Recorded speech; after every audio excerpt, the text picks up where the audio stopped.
Participating school, I think, and even our local type makers on this category.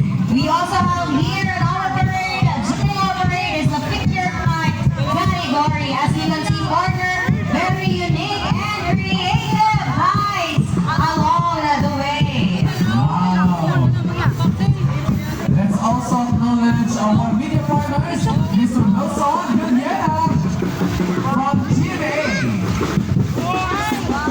So right now we are having our entries for our figure category. And we have also the 3D geometry lights category. All partners sa buong wala. Nag-hard-hard na kung makasakita sa mga unique and creative heights. Pinagpapadulong sa aton yung atalanon. Sa pagsaulog partners ang atong Ken Buraway Tourism Park Festival by Flying Competition.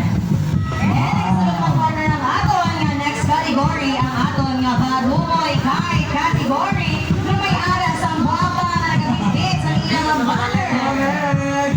That's right! So ano mga ginaulat natin? Pero si Palaynon, come and witness our 10th Badumoy Tourism Kai Festival by Flying Competition. Again, inviting everyone to join us here at the Pala Beach Park for this year's Badumoy Kai Festival. So don't miss out this opportunity to witness live our local kite makers as they're going to let the